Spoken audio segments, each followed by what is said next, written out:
Now, it's crucial when I'm down like this to typically first try to get the angle. Okay, that's usually what I'm going for first, at least if I can manipulate my opponent to get that angle. And one way I do that is from this position in here, I want to keep this frame. I'm pushing, and notice I'm keeping the weight here. I'm not keeping the weight here forward where he can slide around. I'm keeping my head up, and I'm trying to prevent him from coming around. Now what I can do from this position is, I want you to notice my elbow here is out.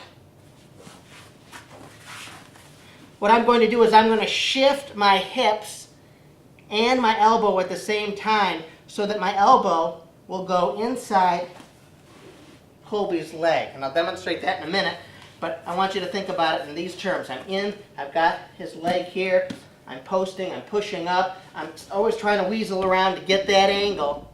Now from here, I want you to notice this elbow here is going to shift in, and this hip's going to come down to this position here. I've got to do that fairly quickly, but once I do, his leg, the inside of his leg is going to be in this position. And if it is, if I've been successful in this maneuver, it will make it very difficult for him to come out in front. So I'm in this position here. I'm going to shift to this position here. Now, what I've done is I've put my arm on the inside of his leg. My head is pushing at an angle here, somewhat forward. Now, Colby tries to turn out in front. I've got this ankle and I've got this leg secured pretty good. From here, I just want to finish it by driving forward. I drive my shoulder into the back of his hamstring, pushing this way. I've got a grip here, no thumbs, directly in front of his knee to prevent that knee from going forward. And I just drive, and this is kind of a tender spot here, through on the back of his hamstring. So from this angle, kind of get this in.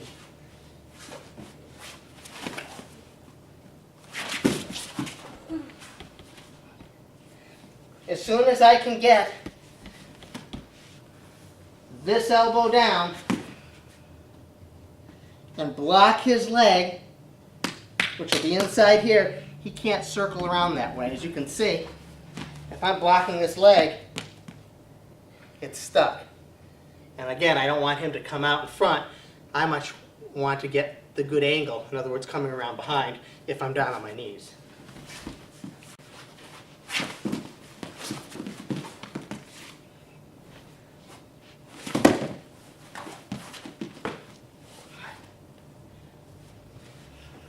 One option in this position is if I'm really stuck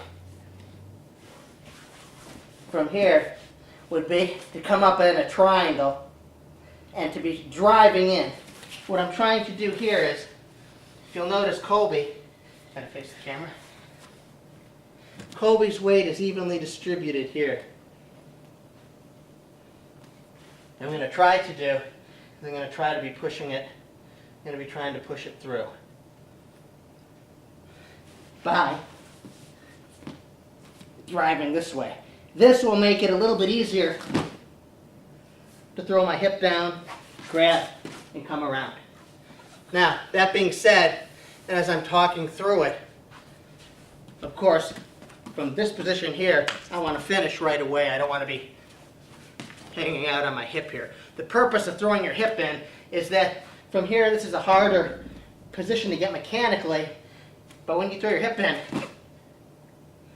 it makes it much easier to get that, and plus you have more momentum to blast through. Once I do, grab and drive.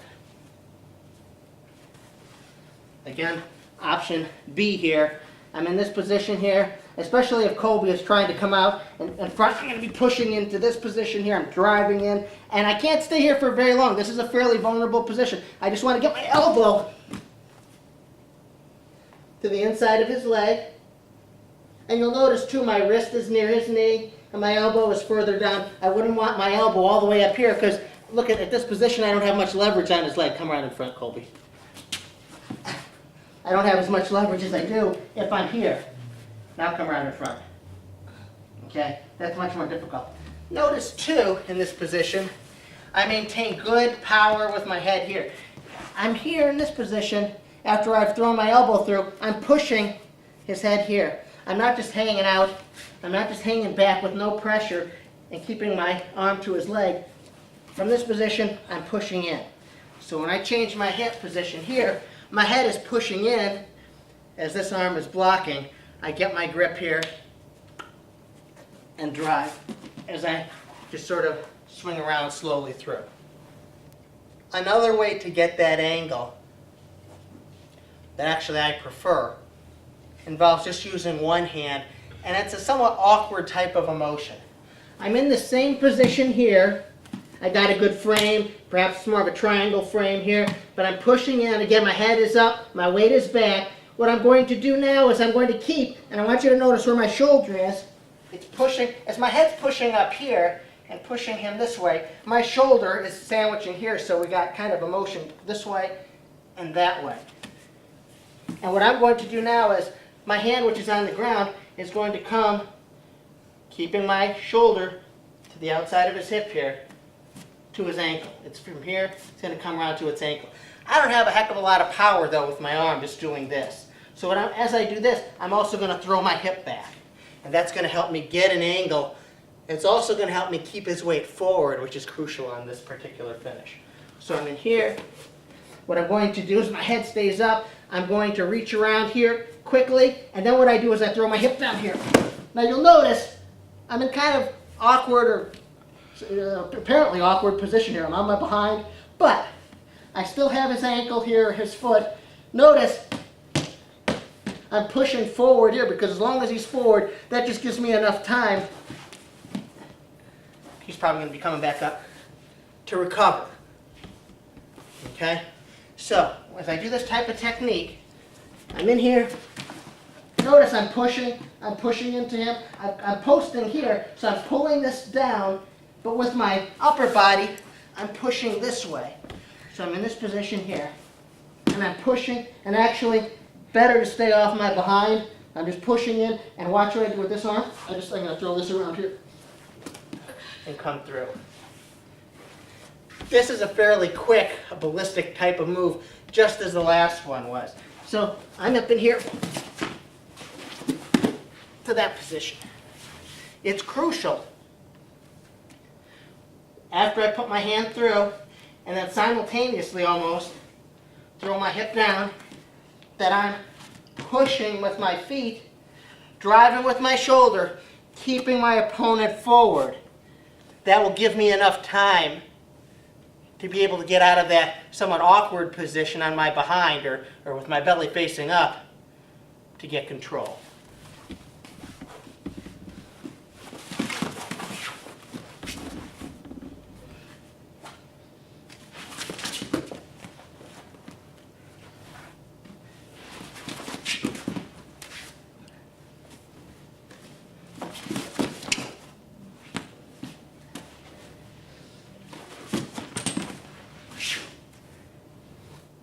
One point that's crucial on this, after I come around behind, I'm pushing in this position, I'm pushing now, I'm pushing. Now, even he's going to be backing up into me, I got to continue to push. And when I switch, I don't back up, give him space to where there's no pressure, and then try to come behind. As I'm pushing here, notice that whole time I was turning in, there was pressure maintaining his weight forward. He's eventually going to get back. I'm just trying to buy a little bit of time. But I'm not breaking contact with him so that he can quickly, because I don't have any weight on him, turn back and around and face me. So as I'm making that switch, I'm still keeping my weight on him. My lat here, my back, my chest as I come around. The whole time I'm pushing in as I make that transition. Now, sometimes, despite your best efforts, you may not be successful in keeping your opponent's weight forward. And then a situation that happens tends to be, as I'm coming through, And if I haven't been able to keep my weight, his weight forward, he'll tend to turn into me. But as he does, typically this knee comes up. Notice, if this knee stayed down, turn into me, Colby, very difficult. For him to turn into me, this knee has to come up. Okay, I'm going to take advantage of that because as he does that same motion again, what do you notice? His head is near his knee. Even if it's not real close to his knee, it's not far. Okay? And I'm going to go for a cradle in that situation. And I'm going to club him down and bring him over for side control. So I'm in this situation again. I'm pushing. I come around behind, and he's able to turn into me. I keep the weight down on this. I don't let him pull this leg back. I keep the weight down, so his only option is to have this knee come up. What I'm going to do now is I'm going to attack his head. When I attack his head, I'm not going to grab his head and pull it into his knee. I'm going in that direction, and I'm going to take his head down. And I'm going to bring his knee and his head together. So from this position, I'm not going to just grab like this. I'm going to shift my weight to here.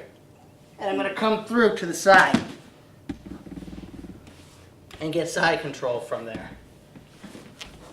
So if I'm coming around to the side, and he's bringing this up, okay, I keep the weight down on this foot. Immediately I come up to the head. Boom. I'm exaggerating. I wouldn't come up so high. You want to make a more equal, a more economical movement. But to make the point, when I come through, I'm not just grabbing here. I'm going to come down. I'm using my weight. So I'm going to be attacking his head fairly aggressively. Once more. I'm in this position. I'm coming around. He's turning into me. I come down and I'm driving. Notice my weight is on this leg now as I'm driving through. I'm keeping the weight heavy on his head. I'm just going to take this over. In wrestling, you might want to keep this to try to pin. Not be quite as effective in mixed martial arts. I just simply want to get to the side here. I'm attacking the head aggressively. My weight is coming down on the head. The head is more important at that point. And the closer I get his head to his knee, the less mobile he's going to be. So, as I do that, as I come around and he turns into me, and I come down here and I jam my weight into him, I want to make his knee and his face become one. I also want to make him eat his knee from here.